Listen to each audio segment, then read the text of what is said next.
सतो मा सद्गमय तमसो मा ज्योतिर्गमय मृत्योर्मा अमृतं गमय। ओम शांति शांति शांति। शांति मंत्रम बृहदारण्यक उपनिषद भगवद्गीता ध्यान श्लोकम। ओम प्रपन्न पारिजाताय स्तोत्रवेत्रैकपाणये ज्ञानमुद्राय कृष्णाय गीतामृतदुहे नमः। सर्वोपनिषदो गावो दोक्ता गोपालनन्दनः पार्थो वत्सश्रुती भोक्ता भुक्तं गीतामृतं महत्। वसुदेवसुतं देवं कंसचाणूरमर्दनं देवकी परमानन्दं कृष्णं वन्दे जगद्गुरुम्। मूकं करोति वाचालं पङ्गुं लङ्घयते गिरिं यत्कृपातमहं वन्दे परमानन्दमाधवम्। भगवद्गीதை 6வது அத்தியாயம் ஆத்ம சம்யம யோகம் அல்லது தியான யோகம். இன்னைக்கு சென்ற வகுப்பில் 24, 25, 26 3 ஸ்லோகத்தையும் பார்த்தோம். இனி 27க்கு முன்னாடி 26வது ஸ்லோகத்தை ஒட்டி மனதை கட்டுப்படுத்துவது எப்படி அப்படின்னு சொல்லி ஒரு சின்ன நிபந்தனை கொடுக்குறாரு பகவான். அதை நம்ம ஃபாலோ பண்ணோம்னா நம்ம மனதை கொஞ்சம் எளிமையாக கட்டுப்படுத்தலாம் அப்படின்னு சொல்லி, அது என்னன்னு சொல்கிறதுக்கு முன்னாடி இன்னைக்கு சுவாமி அத்புதானந்தருடைய ஜென்மதினம். அற்புதம் பேரே பார்த்தீங்கன்னா அற்புதம். என்னன்னா ஒரு அற்புதமான விஷயம் என்னன்னா, அவர் அன்லெட்டர், ஸ்கூல் பக்கம் கூட போனதில்லை. பகவான் ராமகிருஷ்ணர் படிச்சிருக்காரா அப்படிங்கிற கேள்வி நமக்கு வரும். அவரும் ஒன்றும் படிக்கலன்னு வச்சுங்க. ஆனால் அட்லீஸ்ட் அவர் ஸ்கூலுக்கு போனார், அல்ஃபாபெட்லாம் தெரியும் அவருக்கு, லெட்டர் இதெல்லாம் படிச்சிருக்காரு, பேசிக் அல்ஃபாபெட்ஸ்லாம் படிச்சிருக்காரு, லெட்டர் ஆனாவனாலாம் படிச்சிருக்காரு. ஆனால் அற்புதானந்தர் அது கூட கிடையாது. அப்பேற்பட்ட ஒரு அன்லெட்டர்டு, எதுவுமே படிப்பறிவு இல்லாதவன் எப்படி ஒரு பெரிய மகான் ஆனார் அப்படிங்கிறத நம் பகவான் ராமகிருஷ்ணனுடைய வாழ்க்கையில் இருக்கிறது. அவர் பார்த்தீங்கன்னா அற்புதானந்தருக்கு ஆனாவனை சொல்லிக் கொடுக்குறதுக்காக பகவான் ராமகிருஷ்ணன் முடிவு பண்ணுறாரு. அவரை உட்கார வச்சு எல்லாம் சொல்லிக் கொடுக்குறாரு. ஆ அப்படின்னு சொல்கிறாரு, அவர் அதே மாதிரி ஆன்னு சொல்லிட்டாரு. ஆவுக்கு அப்புறம் தீர்க்கம் சொல்லணும். தீர்க்கம் அப்படின்னு சொன்னார், அவரால் சொல்ல முடியும். திருப்பி அப்படின்னு தான் சொல்கிறாரு. இல்லை அப்படின்னாரு, அப்படின்னு தான் சொல்கிறாரு. இவருக்கு அந்த தீர்க்கத்துக்கும் ஹர்ஷத்துக்கும் வித்தியாசம் தெரியல. அப்பேற்பட்டவர் கடைசி எப்பேற்பட்ட ஒரு பெரிய மகான் ஆனார் அப்படிங்கிறது அவங்களுக்கு எல்லாரும் தெரியும். அது இல்லாமல் எதுக்கு பகவான் ராமகிருஷ்ணன்னா அந்த 3 தடவை சொல்லிட்டு எந்த வித்தியாசமும் தெரியல, இவனை படிக்க வைக்க முடியாது அப்படிங்கிறத க்ளோஸ் பண்ணிட்டார். உனக்கு தேவையில்லை, படிப்பே தேவையில்லை அப்படின்னு சொன்னார். இது எதுக்கு சொல்கிறாரு அப்படின்னா, பகவான் ராமகிருஷ்ணனால் முடியலைன்னு சொல்லலை, ஆன்மீக வாழ்க்கைக்கு படிப்பு அவசியம் இல்லை அப்படிங்கிறத சொல்கிறதுக்கு தான் பகவான் ராமகிருஷ்ணன் இந்த அவதாரம் எடுத்திருக்காரு. அதாவது அற்புதானந்தருடைய வாழ்க்கையில் பார்த்திங்கன்னா ஆன்மீகத்தில் படிப்பறிவு, அதாவது நம்ம ஏட்டுக்கல்வி அவசியம் இல்லை, ஏட்டுக்கல்வி அவசியம் இல்லாமலும் நீ ஒரு பெரிய மகான் ஆகலாம். அதுக்கு உதாரணம் கூட நம்முடைய புராணத்தில் இருக்குது. காளிதாசர் எப்பேற்பட்ட ஒரு முட்டாளாக இருந்தார், கடைசி உலக கவி, ஒரு பெரிய மிகச்சிறந்த கவிஞரும் ஞானியுமாக இருந்தார். அதே மாதிரி தான் நம்முடைய பகவான் சுவாமி அற்புதானந்தர் எப்பேற்பட்ட ஒரு இதை பெற்றிருந்தார். அதுக்கப்புறம் அற்புதானந்தருடைய இதில் பார்த்தீங்கன்னா, என்னதான் சுவாமி விவேகானந்தர் உலகம் முழுவதும் போய் வேதாந்தத்தை பற்றி பரவிட்டு இருந்தாலும், ஒரு எளிமையான வாழ்க்கை வாழ்ந்து பின்னாடி எத்தனை பேரை கைட் பண்ணார் அப்படிங்கிறத 2-3 இன்சிடெண்ட்டாக சொல்லலாம். ஒரு இன்சிடெண்ட் என்னென்னா, ஒரு நாள் பகவான் ராமகிருஷ்ணர் சமாதி ஆனதுக்கப்புறம் அவங்களுக்குள்ள ஒரு பகவான் ராமகிருஷ்ணனுடைய சீடர்கள் எல்லாரும் சேர்ந்து பகவான் ராமகிருஷ்ணர் எனக்கு தான் அதிகமாக அன்பு செலுத்தினார், எனக்கு தான் அன்பு செலுத்தினார் அவங்க சொல்லிக்கிட்டு இருந்தாங்க. அந்த இடத்துல சுவாமி அத்புதானந்தர் இருந்தார். அவர் எல்லாம் பார்த்துட்டு, என்னடா முட்டாள்தனமாக பேசிக்கிட்டு இருக்கீங்க, யாருக்கு எந்த பாத்திரம் இருக்கோ அந்த பாத்திரம் வரைக்கும் தான் ஃபில் பண்ண முடியும். ஃபார் எக்ஸாம்பிள், நம்ம போகிறோம், கடலுக்கு போகிறோம், கடல் தண்ணி நீங்கள் என்ன அம்மா கடல் தண்ணிகிட்ட நான் கொஞ்சம் தண்ணி எடுத்துக்கோன்னு கேட்கவா முடியும்? எவ்வளோ வேணாலும் எடுத்துக்கலாம். ஆனால் என்ன பாத்திரத்தை நம்ம கேரி பண்ணிட்டு கொண்டு போயிருக்கோமோ அந்த பாத்திரத்தில் தண்ணி கொண்டு வர முடியும். ஒருத்தன் பெரிய பாத்திரம் கொண்டு வந்திருக்கலாம், ஒருத்தன் சின்ன பாத்திரம் கொண்டு வந்திருக்கலாம், ஒருத்தன் வந்து ரொம்ப சின்ன பாத்திரம் கொண்டு வந்திருக்கலாம். ஸோ அவனுக்கு எவ்வளவு தண்ணி அவன் வந்து பாத்திரம் கொண்டு போனான். அது மாதிரி தான் பகவான் ராமகிருஷ்ணர் எல்லோருக்கும் அன்பு செலுத்தினார். பகவான் வந்து சாகரம். அந்த சாகரத்தில் நீ எவ்வளவு தண்ணி உனக்கு வேணுமோ உன்னால் நீ என்ன பாத்திரத்தை கொண்டு வந்து அந்த பாத்திரத்தை தண்ணி தான் கொண்டு போக முடியும். தவிர நீ எனக்கு நான் அது செஞ்சாரு நீ சொல்ல வேணாம் அப்படின்னு சொல்லி அவர் சொன்னார். அவர் சொன்னதுக்கு எல்லாருமே வாயடைச்சு போயிட்டாங்க. அங்கே சுவாமி விவேகானந்தரும் இருக்கார். என்ன தான் சொல்கிறார் லாட்டுங்கிறத அவரும் பார்த்துக்கிட்டு இருக்காரு. அவர் சொன்னதை வந்து யாருமே ஒன்றும் இது பண்ண முடியல. அதே மாதிரி நம்ம 18வது ஸ்லோகத்தில் பார்த்தோம், யுக்த யதாவினியதம் சித்தம் ஆத்மன்யேவா அவதிஷ்டதே நிஸ்பிருக சர்வ காமேபிய யுக்த இது உச்சதே ததா. இந்த யுக்தனுக்கு சுவாமி அத்புதானந்தர் ஒரு உதாரணம். அஃப்கோர்ஸ் எல்லா சீடர்களும் தான் உதாரணம். இவர் எப்படி அப்படின்னா, பகவானுடைய நாமத்தை வைத்து கொண்டே அந்த நாம்னியை அடைந்தார், இறைவனை அடைந்தார் அப்படிங்கிற எப்பேர் ஒரு யுக்தன் எப்படி இருப்பான் அப்படிங்கிறத காமிச்சார். அதான் ஒரு நாள் இரவு அவருடைய எல்லா சீடர்களும் பராநகர் மடத்துக்கு மேலே ஒரே ஹாலில் படுத்துருக்காங்க. ஏன்னா வசதி இல்லை அந்த காலத்தில். ஸோ அந்த இடத்துல வந்து எல்லாம் ஒரே காமன், ஒரே மஸ்கிட்டோ நெட்டு, ஒரே கொசு வலையில் எல்லாரும் படுத்துருப்பாங்க ஹாலில். அப்படி படுத்துட்டு இருக்கும்போது சுவாமி சாரதானந்தர், சுவாமி அத்புதானந்தர், சுவாமி அத்வைதானந்தர் எல்லாமே படுத்துட்டு இருக்காங்க.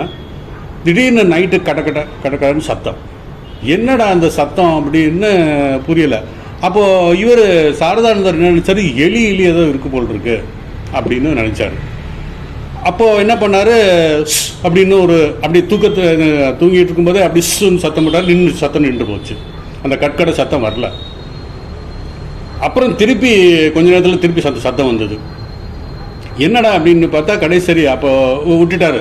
அடுத்த நாள் காலையில் நைட்டு அடுத்த நாள் அதே மாதிரியே தூங்கும்போது என்ன பண்ண, கையில் ஒரு தீப்பெட்டியை வச்சுட்டாரு சாரதானந்தி. சரி இன்னைக்கு பார்ப்போம் என்னதான் அந்த சத்தம் வருது அப்படின்னு சொல்லி. அதே மாதிரி நல்லா தூங்கினதுக்கப்புறம் கட் சத்தம் வருது. என்னடான்னு பார்த்து அப்புறம் டக்குன்னு அவர் என்ன பண்ணார், பக்கத்தில் இருக்கிற அந்த மேட்ச் பாக்ஸை எடுத்து பார்த்தா சுவாமி அத்புதானந்தர் தன்னுடைய ஜபமாலை வச்சு ஜபம் பண்ணிட்டு இருக்காரு. எல்லாரும் தூங்கிட்டு இருக்காங்க, அவர் மட்டும் ஜபம் பண்ணிட்டு இருக்காரு. அதான் யுக்தனுக்கு ஒரு உதாரணம் அப்படின்னு சொல்லி. இப்படி ஏன்னா இந்த மகானை பற்றி நம்ம பேசணும். ஒரு எந்த படிப்பறிவும் இல்லாமல் எந்த சாஸ்திரத்தையும் படிக்காமல் சத்சங்கம் சேவை மட்டுமே செய்து தன்னுடைய மனித வாழ்க்கையின் லட்சியத்தை அடைந்தார் என்பதற்கு ஒரு பெரிய உதாரணம் யார் அப்படின்னு கேட்டிங்கன்னா சுவாமி அத்புதானந்தர். சரி, அத்புதானந்தர் அப்படி பார்த்தோம். இப்போது நம்ம ஸ்லோகத்துக்கு வருவோம். 26வது ஸ்லோகத்தில் நம்ம பார்த்தோம், நம்முடைய மனசுடைய லட்சணத்தை பகவான் அங்கே தெளிவாக சொல்லிட்டாரு. என்ன சொல்கிறாரு, ஏதோ வினியதம் சித்தம்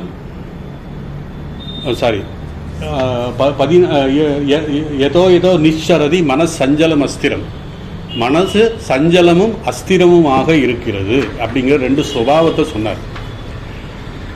அந்த சுபாவத்தை நம்ம தெரிந்து கொண்டால், இது அலைந்து திரியக்கூடிய இந்த மனசை, இது சுபாவம் எப்படித்தான், இது அஸ்திரம் என்றதை நம்ம தெரிந்து கொண்டால் நம்ம அதுக்கேற்ற மாதிரி நம்முடைய பயிற்சியை மாற்றிக்கலாம். ஏன்னா இப்படித்தான் இருக்கும், அதை போகும், நம்ம திருப்பி இது வரணும், அப்படி அதை திருப்பி இழுத்துட்டு கொண்டு வரணும் அப்படின்னு சொல்லுவோம். மனசை போச்சுன்னா திருப்பி அந்த இதுனா. ஏன்னா எந்த ஒரு வஸ்துவிலையும் மனசு நிற்காது. எப்பேற்பட்ட வஸ்துவாக இருந்தாலும், ஃபார் எக்ஸாம்பிள், ஒரு மனிதனுக்கு அவனுக்கு மிகவும் பிடித்த ஒரு வஸ்துவை காட்டி இந்த வஸ்து அவன்கிட்ட கொடுத்து இதில் நீ மனதை நிறுத்து அப்படின்னு சொன்னால் எவ்வளோ நேரம் நிறுத்த முடியும்? அவனால் கொஞ்ச நேரம் தான் நிறுத்த முடியும். சரி, அல்லது இல்லைன்னா உனக்கு பிடிச்ச ஒரு இனிப்பு கையில் கொடுத்து இது நீ வாயில் போட்டுக்கோ, இப்போ இது மனசு அதிலே நிறுத்திக்கோ அப்படின்னா எவ்வளோ நேரம் நிறுத்த முடியும்? சில வினாடிகள் தான் இருக்கும். ஸோ அவனுக்கு பிடித்த மருந்து எந்த இனிப்பாக இருந்தாலும், அவனுக்கு பிடித்த நபராக இருந்தாலும், அவனுக்கு பிடித்த எந்த வஸ்துவாக இருந்தாலும் அந்த மனம் ஒரு சில வினாடிகள் தான் அதில் நிற்கும். இது அதனுடைய மனதினுடைய சுபாவம். அதனால் இந்த சுபாவத்தை நம்ம மாற்றணும் அப்படின்னா அது போகும்போது திருப்பி இழுத்துட்டு வரணும். அதான் ஏதோ எப்பெல்லாம் வெளியே போகுதோ அப்போல்லாம் அதை திருப்பி இழுத்து கூட்டிகிட்டு வரணும் வெளியே. அதை தான் நம்ம சென்ற ஸ்லோகத்தில் பார்த்தோம். அதே மாதிரி அதான் செகண்ட் லைனில் ததஸ்ததோ, மீண்டும் மீண்டும் அந்த மனதை பொறுமையோடு நியம் எய்தத். பொறுமையான கோவப்பற்றக்கூடாது. மனசோட கோவப்பட்டால் அப்படின்னு எல்லாமே போயிடும். அதனால் நியம் எய்தத், மனதை கோபப்படாமல் பொறுமையோடு அதை கட்டுப்படுத்த வேண்டும். இறைவனை பற்றி சிந்திக்க வேண்டும். ஆத்மன்யே வசம் நயேத். அப்போது அந்த மனதை எதோடைய வசம்? ஆத்மாவை நோக்கி ஆத்மாவிடம் கொண்டு வர வேண்டும். ஆத்மாவிடம் கொண்டு வர வேண்டும்னா ஆத்மா ஒரு வஸ்து கிடையாது, அது அதுகிட்ட கொண்டு போய் சேர்க்கறதுக்கு. அப்போ நம்ம என்ன பண்ணணும்னா நம்முடைய சிரவணத்தை நம்ம ஞாபகப்படுத்திக்கணும். என்ன ஆஃப்டர் ஆல் இந்த உலகத்தில் உலக வஸ்துக்கள் என்ன?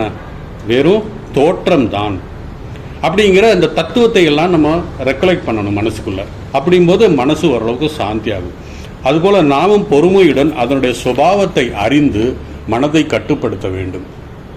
மனதை கட்டுப்படுவதற்கு பகவான் கிருஷ்ணர் 2 நிபந்தனைகள் சொல்கிறார். அதான் ஏன்னா இந்த உலக வஸ்துவுடைய நேச்சர், உலக வஸ்து எப்பேற்பட்டது, மனதை கட்டுப்படுத்துவதற்கு பகவான் 2 நிபந்தனை சொல்றார். நம்முடைய மனம் புத்தியில் புரிதல் இருக்க வேண்டும். என்ன புரிதல் இருக்க வேண்டும்? இந்த இந்திரிய வஸ்துக்கள் எல்லாம் ஒரு பிரயோஜனமும் இல்லாத உபயோகமற்றது, மதிப்பு அற்றது என்பதை நாம் உணர வேண்டும். முதல் விஷயம். ஏன்னா இந்த வஸ்துவிட்ட தானே போகுது, உலக வஸ்துவிட்ட தானே போகுது. அப்போ அந்த உலக வஸ்துவுக்கு என்னன்னு தெரிஞ்சு அந்த புரிதல் மனதுக்கு மனதுலையும் புத்தியும் வந்துருச்சுன்னா அட்லீஸ்ட் ஓடாமல் இருக்கும். கொஞ்சம் ஓடும், ஆனால் கொஞ்சம் ஸ்பீடு கம்மியாக இருக்கும். 2வது நிபந்தனை என்ன சொல்கிறாருன்னா, நம்முடைய மனதில் இறைவன் இருக்கிறார். அதாவது நம்ம அடுத்து 30வது ஸ்லோகத்தை பார்க்க போகிறோம். அதெல்லாம் எல்லாருடைய உடல் மனதிலே ஆத்மாவாக இருக்கிறார் அப்படிங்கிறார். நம்முடைய மனதில் இறைவன் இருக்கிறார். அவரை அறிவதே இந்த வாழ்க்கையின் லட்சியம். இதுதான் நம்முடைய சாஸ்திரமும் சொல்கிறது, நம்முடைய குருநாதரும் சொல்கிறார்கள். வாழ்க்கையின் பயன் உள்ளதாக இருக்க வேண்டும் என்றால், நம்முடைய வாழ்க்கையில் பயனுள்ளதாக இருக்க வேண்டும் என்றால் நம்மில் இருக்கின்ற இறைவனை அடைய வேண்டும் என்பதில் உறுதியாக நம்ப வேண்டும் நாம். ஸோ இந்த புரிதலும் நமக்கு வேணும். இறைவனை உணர்வது மிகவும் கடினம் மற்றும் இறைவனிடம் அருகில் நாம் செல்ல முடியும் என்பதையும் நாம் உணர வேண்டும். ஏன்னா பகவான் ராமகிருஷ்ணன் நமக்கு சொல்கிறார், எல்லா அவதாரங்களும் எதுக்கு வர்றாங்க அப்படின்னா, நீ இறைவனுடைய சொரூபம், each soul is potentially divine அப்படின்னு சொல்கிறது தான் வந்திருக்காங்க எல்லா அவதாரங்களும்.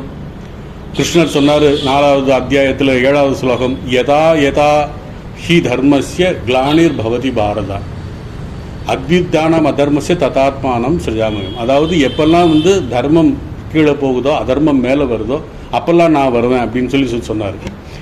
அதே மாதிரி ஸ்தாபகாயச்ச யதாஹி தர்மஸ்ய, தர்மம்னா என்ன? அதே மாதிரி பகவான் ராமகிருஷ்ணர் சொல்றாரு ஸ்தாபகாயச்ச தர்மஸ்ய, அங்கேயும் யதாஹி தர்மஸ்யன்னு வருது. தர்மம் என்றால் என்ன? இந்த தர்மம் என்றால் என்னங்கிறதுக்கு நான் என்னுடைய இன்ட்ரோடக்ஷன் கிளாஸில், பகவத்கீதை இன்ட்ரோடக்ஷன் கிளாஸ் 2வது அத்தியாயத்தை எடுக்கும்போது முத சொன்னேன். நம்முடைய உண்மையான ஸ்வரூபம் என்ன? நான் இறைவன். அது நமக்கு தெரியறதில்லை. என்றால் இந்த சம்ஸ்காரங்கள், நம்முடைய பூர்வ ஜென்ம சம்ஸ்காரங்கள் எல்லாம் நம்மளை மறைச்சிருச்சு. நான் இந்த உடல் மனம் என்ற அழுக்கை நினைத்து கொண்டு இருக்கிறது. அதுதான் கல்மிஷம் அப்படிங்கிறது. அதான் 29வது ஸ்லோகத்தை சொல்வார், 28லையும் சொல்வார் கல்மிஷம்னா என்னன்னு சொல்லுவார். ஸோ இந்த உடல் மனதை நினைத்து கொள்வது தான் மாயை, அதுதான் கல்மிஷம், அதுதான் அழுக்கு. எப்போ இந்த உணர்வு நமக்கு போகுதோ, நான் உடல் மனம் அல்ல, எனக்கு ஒரு இன்ஸ்ட்ருமெண்ட் இருக்குது, உன்னுடைய கருவி என்னுடைய உடல் தான், அவ்வளோதான் அதோடைய வேலை, அது ஒரு இன்ஸ்ட்ருமெண்ட், அவ்வளோதான். இதுதான் என்னுடைய உண்மையான சொரூபம் என்ன? நான் டிவினிட்டி. அதை நான் மறந்துட்டேன். அதை திருப்பி ஞாபகப்படுத்துறது தான் பகவான் சொல்கிறாரு. அதனால தான் எல்லா அவதாரங்களும் அந்த தர்மத்தை நிலைநாட்டன்னா என்ன? நீ யார்? நான் இறைவனுடைய சொரூபம் என்பதை மறந்து விட்டதால், மறந்ததுன்னா என்ன? அதர்மத்துக்கு போயாச்சு. நான் இந்த மனசு, இந்த உடல், இந்த மனசுன்னு நினச்சிக்கிட்டு இருக்கனால அது அதர்மம். அப்போ எது தர்மம்? நான் அந்த டிவினிட்டி, என்னுடைய தெய்வீகத்தன்மையை நான் உணர்வது தான் தர்மம். அந்த தர்மத்தை நிலைநாட்டத்தான் பகவான் வந்திருக்கார். எல்லா அவதாரங்களும் வந்திருக்கார். அப்படிங்கிறதான் அந்த ஸ்தாபகாயச்ச தர்மஸ்ய அப்படின்னு சொன்னார். இப்போ 24, 25, 26 3 ஸ்லோகத்தையும் சேர்த்து தான் பார்க்கணும் அப்படின்னு சொன்னேன். ஏன்னா தியான ஸ்வரூபத்தின் முக்கிய கருத்துக்களை இந்த 3 ஸ்லோகத்தில் சொல்லியிருக்கார். மனம் எப்பொழுதும் கொந்தளிப்பும் சஞ்சலத்துடன் இருக்கும். அது அதனுடைய சுபாவம். மனம் ஒரு வஸ்துவில், ஒரு எண்ணத்தில் நிற்க தகுதி இல்லை. ஒரு இடத்துல நிற்காது. அதோட தகுதி அப்படித்தான்.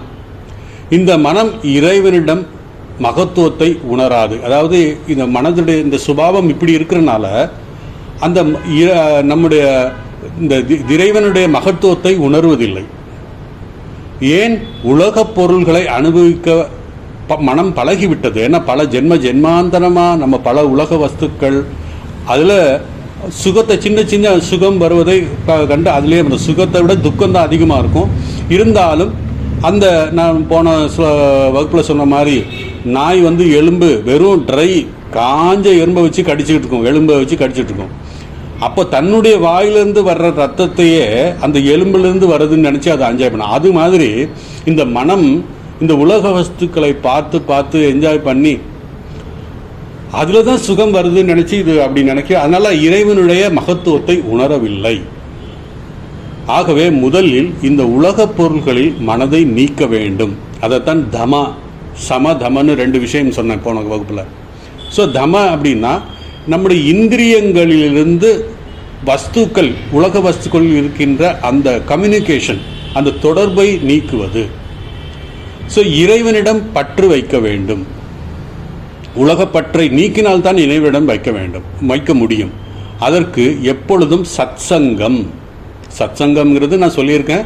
சாதுக்களோட இப்போ கிளாஸ் வகுப்பு மட்டும் கேட்குறது மட்டும் சத்சங்கம் கிடையாது. நல்ல விஷயங்கள் திங்க் பண்ணாலும் சரி, அல்ல நீங்களே ஒரு ஆன்மீக புத்தகத்தை அல்லது உபனிஷத்தை ஏதாவது பேசினாலும் சரி, படித்தாலும் சரி, அல்லது பக்தர்கள் எல்லாரும் கூடி அல்ல ஒரு பக்கத்து வீட்டில் இருக்கிறவரோட இறைவு சிந்தனையை பற்றி, இறைவனை பற்றி பேசுறது. எப்படி பகவான் ராமகிருஷ்ணர் ஒவ்வொரு நாளும் யாராவது வருவாங்களான்னு பார்த்துக்கிட்டு இருப்பார். அதனால் யாராவது நமக்கு கிடைச்சாங்கன்னா அவங்கள்ட்ட இறைவனை பற்றி பேசுறது. அஃப்கோர்ஸ் அவங்களுக்கும் இன்ட்ரெஸ்ட் வேணும். ஏன்னா நீங்கள் பேசணுன்னா அவங்க அப்பா போதும்பா அவன்கிட்ட வந்தாலே இதுதான் பேசுவேன் அப்படின்னு சொல்கிற மாதிரி வச்சுக்கூடாது. ஸோ இறை சிந்தனை பற்றி பேசுகிறதும் சத்சங்கம் தான். ஸோ அப்பொழுது என்ன ஆகும்னா இறைவனிடம் பற்று தானாகவே வரும். அப்போ படிப்படியாக இறைவன் மனதில் நிற்கும்.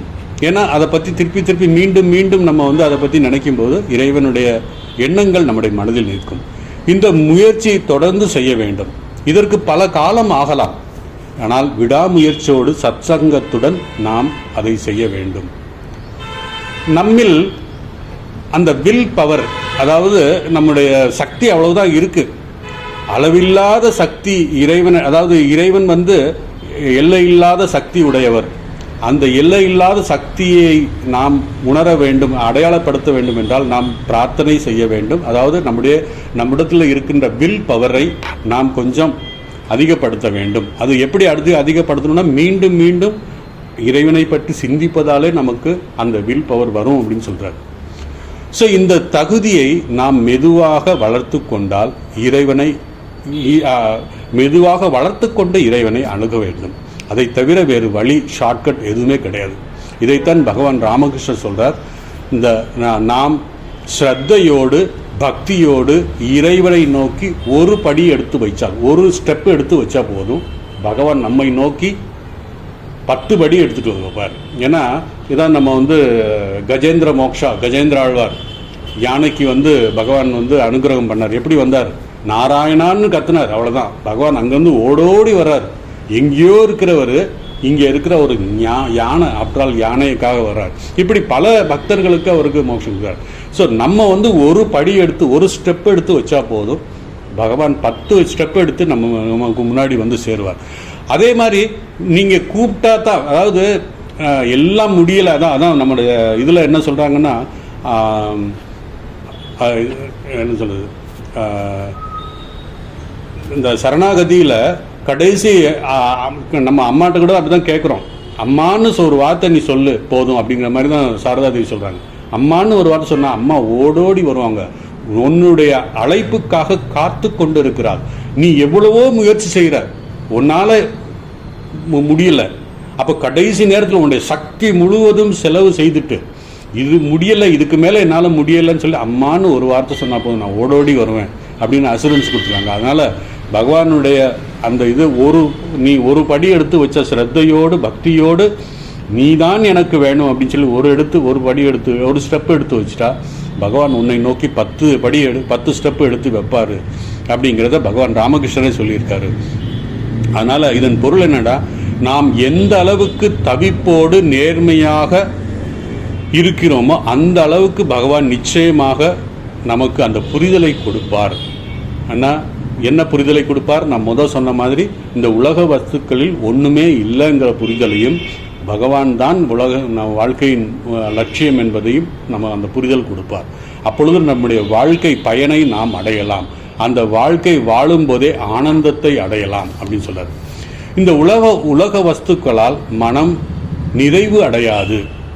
இந்த இறைவனை பற்றி சிந்திக்கும் போதுதான் நமக்கு மன நிறைவு அடையும்.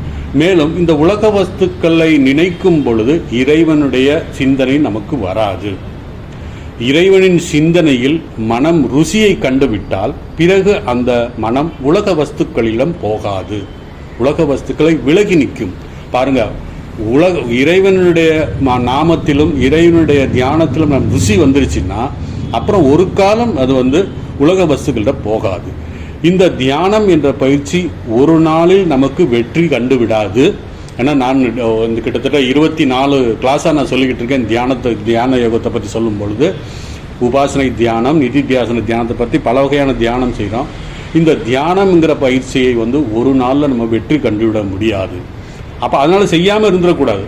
ஒவ்வொரு நாளும் நம்மால் முடிந்த அளவுக்கு ஸ்ரத்தையோடு பக்தியோடு செய்தே ஆக வேண்டும். இப்படி செய்த போது தான் பகவான் நம்ம மேலே, என் குழந்தை இவ்வளோ கஷ்டப்படுது, நிச்சயமாக நான் அவனுக்கு உதவி செய்யணும், உதவி செய்வார்.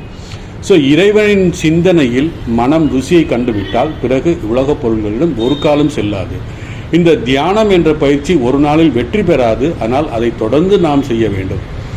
அதனால் தளர்ச்சி விடாமல் தொடர்ந்து நாம் அதை முயற்சி செய்யணும். எப்பொழுது இந்த மனம் தூய்மை அடைகிறதோ, புத்தி தெளிவு பிறக்கிறதோ, உறுதி அடைகிறதோ, அப்பொழுது இறைவனுடைய தரிசனம் கிடைக்கும். அதுதான் அத்தியந்த சுகம் அப்படின்னு சொல்லி 21வது ஸ்லோகத்தில் பார்க்கலாம். சுகம் அத்தியந்தகம் புத்தி கிராகியம் அதீந்திரியம் அப்படின்னு சொன்னேன். ரெண்டாவது, இந்த பூர்வ ஜென்ம சம்ஸ்காரம் பழக்கத்தால் சில நேரங்களில் ஆன்மீகத்தில் உயர்ந்த நிலையில் இருக்கின்ற யோகிகளும் வீழ்ந்து விடுவார்கள். பாருங்க, என்ன காரணம்னா பழைய சம்ஸ்காரம், பூர்வ ஜென்ம சம்ஸ்காரத்தினால், பழக்க வழக்கத்தினால் சில நேரங்களில் ஆன்மீகத்தில் உயர்ந்த நிலையில் இருக்கும் யோகிகளும் வீழ்ந்து விடுவார்கள். ஆகவே நாம் ஜபம் தியானம் செய்யும் போது நம்முடைய மனதில் ஒரு பகுதியை சாட்சியாக வைத்துக்கொண்டு இந்த மனம் எதை நினைக்கிறது என்பதை, வெறும் ஜபம் பண்ணும் நம்ம ஜபமாலையை 108 தடவை பண்ணிட்டு வச்சுட்டா பார்த்தாது. அந்த ஜபம் பண்ணும் பொழுது ஒரு மனதை எந்த அளவுக்கு ஸ்ரத்தையோடு, எந்த அளவுக்கு மனசு அந்த நாமத்தில் நிற்கிதுங்கிறத ஒரு சாட்சியாக இருந்து பார்க்க வேண்டும். அப்படி தான் பகவான் ராமகிருஷ்ணன் சொல்கிறார் இல்லையா, எனக்குள்ளே இருந்து ஒருத்தர் வெளியே வந்தார், கையில் ஒரு சூலம் வச்சுருந்தார்.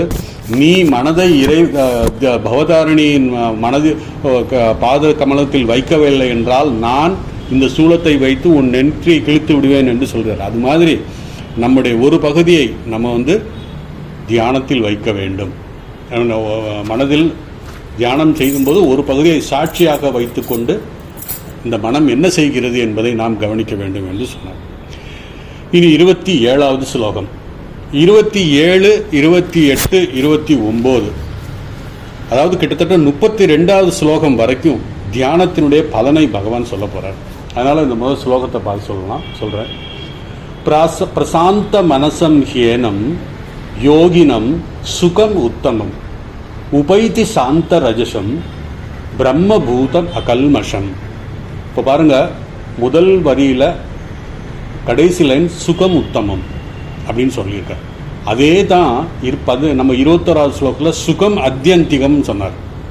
ஸோ இந்த ஏன் உத்தமமான சுகம் இங்கே கிடைக்குது அப்படிங்கிறத சொல்கிறாரு. யாருக்கு?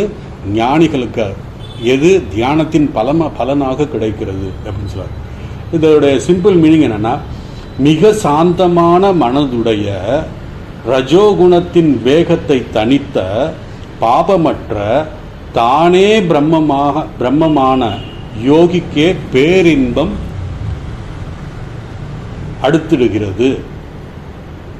பேரின்பம்னா உத்தமமான சுகம், உயர்ந்த சுகம் அப்படின்னா அந்த சுகம் சொன்ன மாதிரி இந்திரியங்கள்லேருந்து வர்ற சுகம் கிடையாது, உலக வஸ்துக்கள்லேருந்து வர்ற சுகம் கிடையாது, பிரம்மத்திலிருந்து பரபிரம்மத்திலிருந்து வர்ற சுகம்.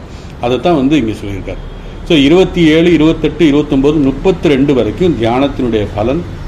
பிறகு அந்த தியானத்தின் பலனை அடைந்தவர்களுடைய மனம் எப்படி இருக்கும் என்று பகவான் விளக்குகிறார். அதாவது அந்த முக்தனுடைய மனத்தை பற்றி பகவான் சொல்கிறார். இந்த 2 விஷயங்கள் சேர்ந்தே வரும். அதாவது தியானத்தினுடைய பலன் ஒன்று, அந்த தியானத்தினுடைய பலன் அடைந்த முக்தர்களுடைய மனம் எப்படி இருக்கும் என்று இந்த 2 விஷயத்தையும் தான் பகவான் சொல்றார். கடைசி 33வது ஸ்லோகத்தில் அர்ஜுனன் ஒரு கேள்வி கேட்குறார். என்ன கேள்வி? இது வரைக்கும் என்ன புரிஞ்சிருக்கு அவருக்கு? மனதை கட்டுப்படுத்தணும். மனதை கட்டுப்படுத்தினா என்ன பண்ணணுங்கிறத நம்ம சங்கல்பம் பிரபவான் காமான் அப்படிங்கிற பார்த்தோம். அதே மாதிரி 2வது அத்தியாயத்திலையும் நம்ம பார்த்துட்டோம். தியாயதே விஷயான் பும்ச அப்படிங்கிறத சில சொல்லியாச்சு. அப்போது இயற்கையாகவே அந்த கேள்வி வருது, எப்படி கிருஷ்ணா நான் அந்த மனதை கட்டுப்படுத்துவது ரொம்ப கஷ்டமாக இருக்கே அப்படிங்கிறத சொல்கிறாரு. அது நம்ம அந்த 33வது ஸ்லோகம் வரும்போது பார்ப்போம். ஸோ 32வது ஸ்லோகம் வரைக்கும் தியானத்தினுடைய இவ்வளோ பலன் இருக்குது, இது ஏன் நீ செய்யக்கூடாது அப்படிங்கிறத பகவான் சொல்கிறார். ஏன்னா இந்த அத்தியாயத்தை தொடங்குதிலிருந்து 4 வகையான விளக்கங்களை சொல்லிக்கிட்டே வர்றாரு. என்ன 4 வகையான விளக்கங்கள் அப்படின்னா, பகிரங்க சாதனை, அந்தரங்க சாதனை, தியான ஸ்வரூபம், தியான பலன். ஸோ இந்த 32வது ஸ்லோகம் வரைக்கும் இதுவரைக்கும் நம்ம பார்த்த எல்லா 32 ஸ்லோகம் வரைக்கும் இப்போ நம்ம 27 பார்த்துக்கிட்டு இருக்கோம். 32 வரைக்குமே டோட்டலாக பார்த்தோம்னா அதிகமாக பகவான் பேசப்பட்டது தியானத்தினுடைய பலன். அதுதான் இங்கே சொல்கிறார். தியானத்தினுடைய பலன் பற்றி தான் சொல்லியிருக்காரு. இந்த ஸ்லோகத்தில் முக்கியமாக முக்தனுடைய மனதை வர்ணிக்கிறார் பகவான். இந்த 27வது ஸ்லோகத்தில் ஒரு முக்தனுடைய மனது எப்படி இருக்கும், தியானத்தின் பலனாக அது பேசப்படுகிறது. அவன் அடைந்த பலனை சொல்கிறார். அதாவது அந்த முக்தன் தியானத்தின் மூலமாக அடைந்த பலனை சொல்கிறார். எப்படி அவன் அதை அடைந்தான், அதைத்தான் மோட்சம் என்றும் பகவான் விளக்குகிறார். மன நிறைவு, இதை பற்றி தான் பகவான்கிறார். பிறகு அவனுக்கு கிடைத்த பலன்களை என்ன அப்படிங்கிறத ஒன்று ஒன்றா சொல்ல போகிறார்.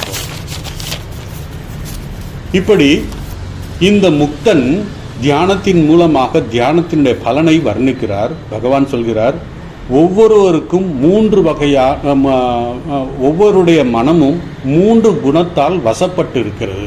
அது எல்லாருக்கும் தெரியும். காலையில் எந்திரிக்கும் போது எல்லாருமே அந்த காலை நேரத்தில் நல்ல சத்துவகுணம் இருக்கும்.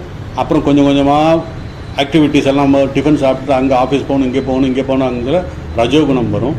அப்புறம் எல்லாம் ஒர்க்கெல்லாம் முடிஞ்சு ஈவினிங் நைட்டு டின்னர் ஆகும்போது தமோ குணம் வரும். ஆக ஒரு மனிதனுக்கு 3 குணங்களும் இருக்கும். இந்த 3 குணங்களால் வசப்பட்டு இருக்கிறார். அதைத்தான் மாயாங்கிறது. இந்த குணங்களுடைய தொகுப்பு தான் மாயா. அந்த குணங்கள் தான் சிருஷ்டி ஸ்திதி விநாசம் அப்படிங்கிறது. அதாவது அந்த குணத்தினுடைய என்ன குணத்தை தான் ஒரு டயத்தில் அது குணம் சிருஷ்டியாக இருக்கும், ஒரு நிலையில் அது ஸ்திதியாக இருக்கும், அப்போ விநாசமாகவும் இருக்கும். இதுக்கு மூல காரணம் என்னென்னா, ஆக்சுவலாக அத்வைத தத்துவத்தின் படி பார்த்தீங்கன்னா சிருஷ்டியும் கிடையாது, ஸ்திதியும் கிடையாது, விநாசமும் கிடையாது. இந்த துவைத்தத்தில் வரும்பொழுது தான் நமக்கு அந்த இது வருது, சிருஷ்டி ஸ்திதி விநாசம் வருது. ஏன் இந்த சிருஷ்டி விநாசம் வருது அப்படின்னா இந்த குணத்தினால தான் வருது. ஸோ இந்த 3 குணம் சேர்ந்தது தான் மாயை அப்படிங்கிறோம், மகாமாயைங்கிறோம். அதனால தான் நம்ம இதை பார்க்கும்போது 2வது அத்தியாயத்தில் திரைகுண்ய விஷயா வேதா நிஷ்திரைகுண்யோ பவ அர்ஜுனா. அதாவது மாயை வேதாங்கிறது இந்த இடத்துல தெரிஞ்சுக்கோ அர்ஜுனான்னு அர்த்தம். வேதத்தை சொல்ல திரைகுண்ய விஷயா வேதா. இந்த உலகத்தில் இருக்கிற எல்லா விஷயங்களும் என்னென்னா திரைகுண்யத்தை 3 குணங்கள அடிப்படையில் தான் இருக்குது. அதனால நிஷ்திரைகுண்யோ, நீ எப்போ இந்த 3வது குணத்தை கடந்து போகிறாயோ அப்பொழுது தான் நீ உண்மையை புரிந்து கொள்வாய் அப்படின்னு சொல்கிறார். அப்போ நமக்கு 3 குணத்தை எப்படி நம்ம இது பண்ணுறது, ஹேண்டில் பண்ணுறது? இந்த ஒவ்வொரு மனிதனும் இந்த 3 குணங்களினால் வசப்பட்டு இருக்கிறான். எப்படி, என்ன குணங்கள்? சத்துவகுணம், ரஜோகுணம், தமோகுணம். இந்த குணங்களை பற்றி விளக்கமாக ஒரு அத்தியாயமே பகவான் சொல்ல போகிறார். ஏன்னா இந்த மாயையை கடப்பது எப்படி அப்படிங்கிறதுக்காக இந்த 14வது அத்தியாயத்தில் குணத்ரய விபாக யோகம் அப்படின்னு சொல்லி 14வது அத்தியாயத்தை முழுவதும் இந்த 3 குணத்தை பற்றி தான் சொல்ல போகிறார். அந்த அத்தியாயத்தில் நம்ம பார்க்கும்போது இந்த குணம், ஒவ்வொரு குணத்தினுடைய சுபாவம் என்னங்கிறத நம்ம அங்கே பார்க்கலாம். கொஞ்சம் பார்த்தாச்சு, இருந்தாலும் டீட்டெயிலாக அந்த 14வது அத்தியாயத்தில் பார்க்கலாம். இந்த முக்தனுடைய மனம் தமோ குணத்திலிருந்து ரஜோகுணத்திற்கு சென்று பிறகு ரஜோகுணத்திலிருந்து சத்துவகுணத்துக்கு வருகிறது. பிறகு குணத்தில் இருந்து கொண்டே சத்துவகுணத்தால் வரும் பந்தங்களில் இருந்து விடுபடுகிறான். யாரு? முக்தன்.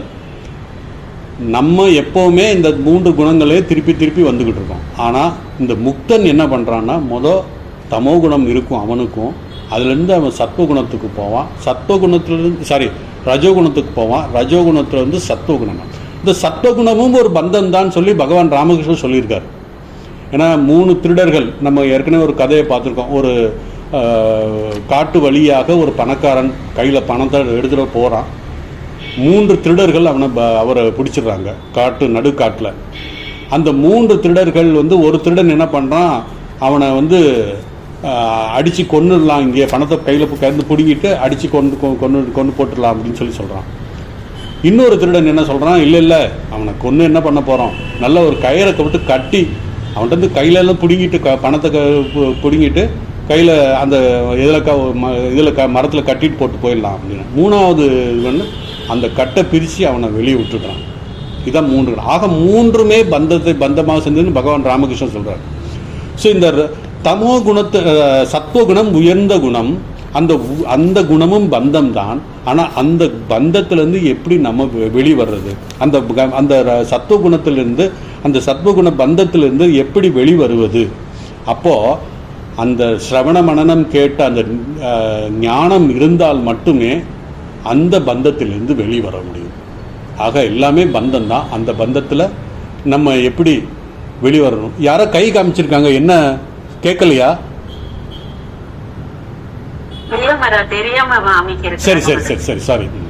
ஸோ அதனால் அந்த சத்துவகுணத்திலிருந்து சத்துவகுண பந்தத்திலிருந்து நம்ம எப்படி போகிறதுன்னா, மனதில் ஞான நிஷ்டை இருந்தால் மட்டுமே அந்த குணத்தை கடந்து போக முடியும். சுருக்கமாக தமோகுணம் என்றால் ஜடத்தன்மை. உங்களுக்கு எல்லாருக்குமே தெரியும், சோம்பல், ஜடத்தன்மை, மந்தம், இதெல்லாமே தமோகுணத்துக்கு உரியது. மனம் எப்பொழுதும் மோகத்தில் இருக்கும், சோம்பலில் இருக்கும். அதாவது நம்ம மனம் சோம்பல் இருக்குது, பந்தமாக இருக்கும்போதே நம்ம இருக்கிறது என்றால் அப்போவே நம்ம மனம் தமோ குணத்தில் வசத்தில் இருக்குது என்பதை நாம் புரிந்து கொள்ளலாம். அதே மாதிரி ரஜோகுணத்தில் இருக்குன்னா சுபாவம் எப்படின்னா, பிரவருத்தி, ஏதாவது செஞ்சுக்கிட்டு இருப்போம், இந்த செயல் அந்த செயல், இங்கே போகிறது அங்கே போகிறது, ரெஸ்ட்லெஸ்ஸாக இருப்பாங்க. அதுதான் நம்ம ரஜோகுணத்துடைய. நம்மை செயலில் பந்தப்படுத்தும், செயலால் எல்லா செயலும் செய்விக்கும். ஸோ இவைகள் எல்லாம் ரஜோகுணத்தினுடைய வெளிப்பாடு. சோம்பலாக இருக்குது, மோகத்தில் இருக்குன்னா தமோகுணம். இந்த மாதிரி செயல்களில் உந்தப்பட்டு செயல்களை செய்ய இதை ரெஸ்ட்லெஸ்ஸாக இருக்குன்னா ரஜோகுணத்தினுடைய வெளிப்பாடு. சத்துவகுணம் என்றால் ஞானம், அறிவு, தெளிவு, பிரகாசம். இந்த நிலையில் இருக்கும்போது நமக்கு காலையில் எழுந்திரிச்ச உடனே கொஞ்சம் ஜபம் பண்ணுறவங்களுக்குலாம் நல்லா தெரியும், நல்ல சத்துவகுணத்தில் ரொம்ப அமைதியாக ஆனந்தமாக இருக்கும்.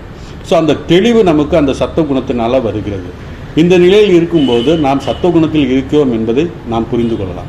ஸோ ஒவ்வொரு குணங்களுக்கும் ஒவ்வொரு விதமான பந்தத்தை ஏற்படுத்தும்.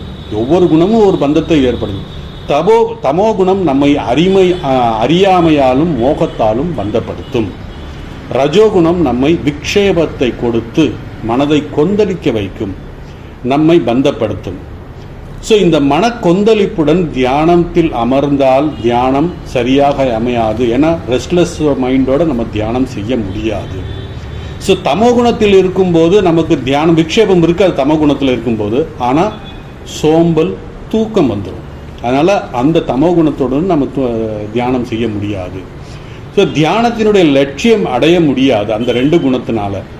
ஆகவே இந்த அஜ்ஞானி வசத்தினால், அதாவது விக்ஷேப வசத்தினால், அஜ்ஞான வசத்தினால் தியானம் நம்ம செய்ய முடியாது. எனவே தியானம் செய்ய வேண்டும் என்றால் மனம் சத்துவகுணத்தில் கட்டுப்பட்டு இருக்க வேண்டும். அதாவது சத்துவகுணத்தினுடைய கட்டுப்பாட்டில் இருந்தால்தான் தியானம் செய்ய முடியும். இந்த ஞானிகளின் மனம் தமோகுணம் ரஜோகுணத்திலிருந்து விடுபட்டு சத்துவகுணத்தில் இருக்கிறது. அதைத்தான் 2வது வரியில் பாருங்க, உபைதி சாந்த ரஜசம். சாந்த ரஜசம்னா இந்த ரஜோகுணத்தினுடைய கொந்தளிப்பை குறைத்து சாந்தப்படுத்தியிருக்கு. யாருக்கு? இந்த ஞானிகளுக்கு. இந்த சத்துவகுண அப்போ என்ன ஆகும்னா ஞானிகளுடைய மனம் தமோகுணம் ரஜோகுணத்திலிருந்து விடுபட்டு சத்துவகுணத்தில் இருக்கும். இந்த இடத்தில் சத்துவகுணத்தில் இந்த சத்துவகுணத்தில் இருந்து ஞானம் இல்லை என்றால் அந்த சத்துவகுணம் நம்மை பந்தப்படுத்தும். அதனால தான் இந்த சிரவண மனனம் செய்துகின்ற அந்த ஆத்ம தத்துவம், ஆத்ம லட்சணத்தினுடைய மனதை சிரவணம் செய்து உறுதியாக நம் மனதில் இருந்தால் இந்த சத்துவகுணம் நம்மை பந்தப்படுத்தாது. இப்போது ஒரு கேள்வி வரும், சத்துவகுணம் எப்படி துன்பத்தை தரும்? ஏன்னா எல்லாருக்குமே தெரியும் சத்துவகுணம் நல்ல குணம்ங்கிறது எல்லாத்துக்கும் தெரியும். அந்த சத்துவகுணம் எப்படி நமக்கு துன்பத்தை தரும்? இந்த சத்துவகுணத்தில் இருப்பவர்களுக்கு எல்லாம், அதாவது பொதுவாக சத்துவகுணத்தில் இருக்கிறவங்களுக்கு என்னென்னா, வீட்டில் நம்ம பெரிய பார்த்துருக்கோம், அம்மாக்கள்லாம் எல்லாம் எடுத்து வைக்கணும். அந்தந்த இடத்துல எங்கேருந்து எடுத்தோமோ அங்கே தான் வைக்கணும். இதுக்கு உதாரணம் குருதேவர் ராமகிருஷ்ணர் ஒரு நாள் துரியானந்தர்கிட்டையோ இந்த கத்தி எடுத்துகிட்டு வா அப்படின்றாரு. ஸோ கத்தி எடுத்துட்டாரு.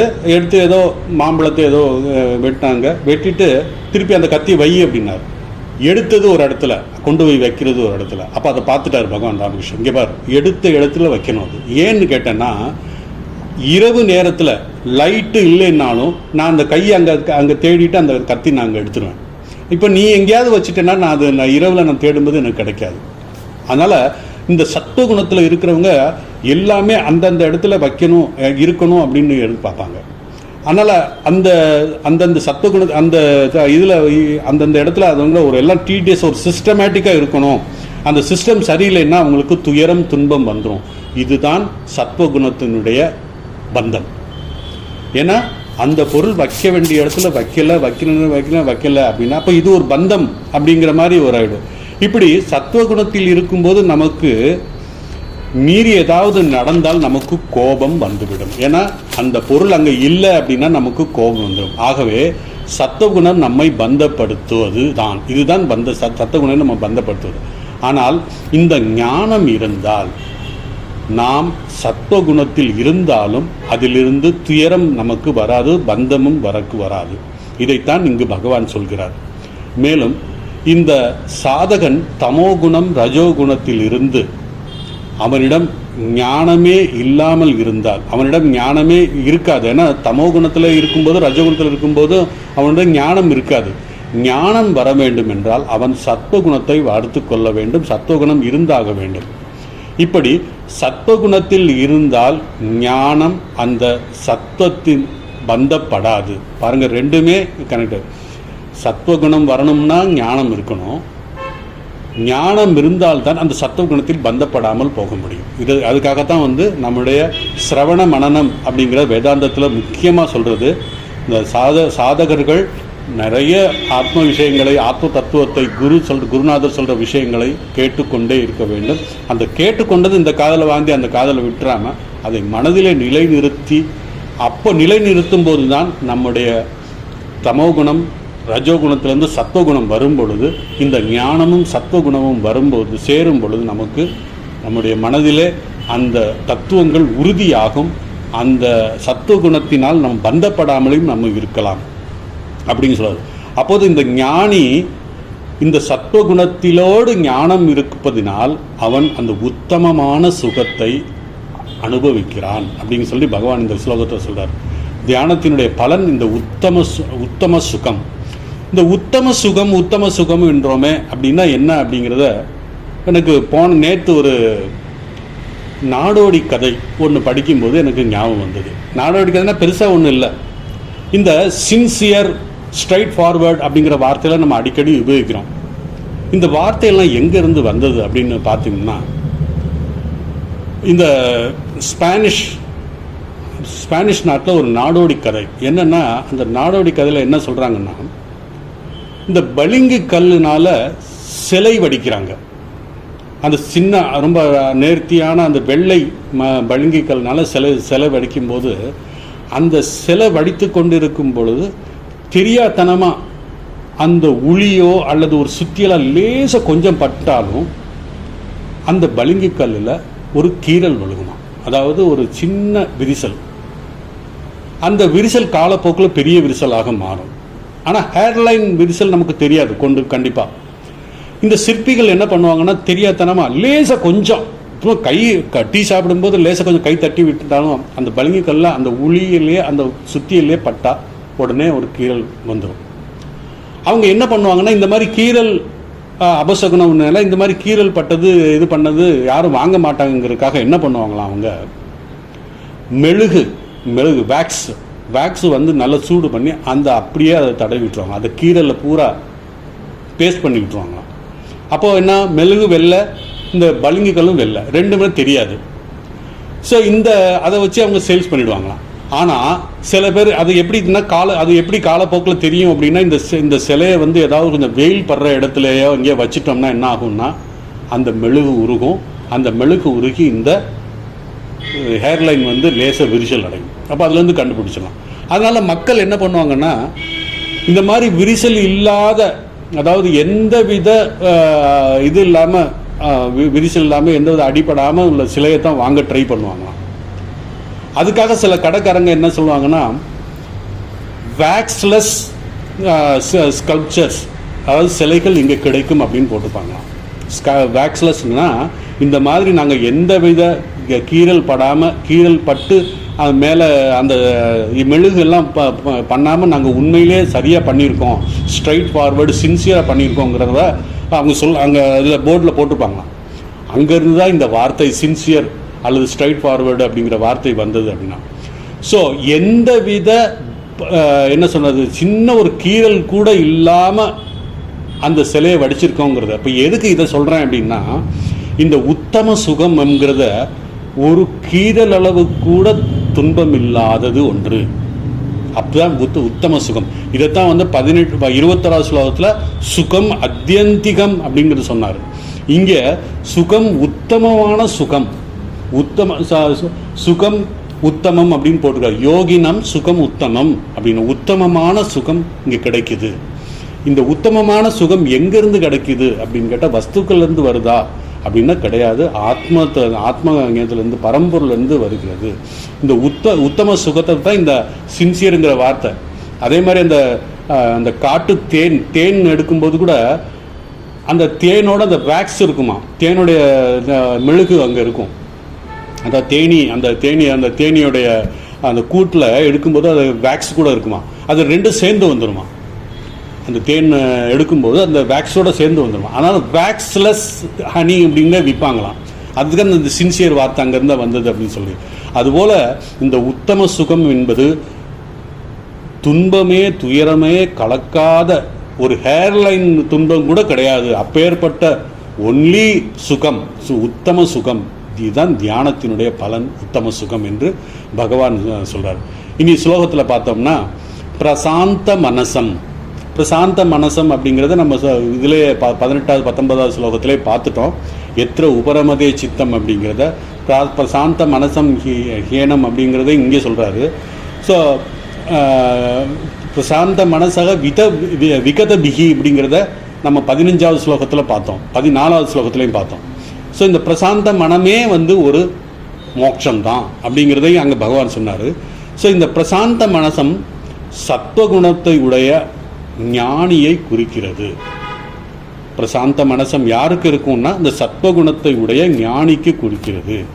ஏனம் அப்பேற்பட்ட சத்வகுணத்தை உடைய ஞானி இவனை யோகினம் யோக சக்தி யோகி ஆகிறான் அவன்.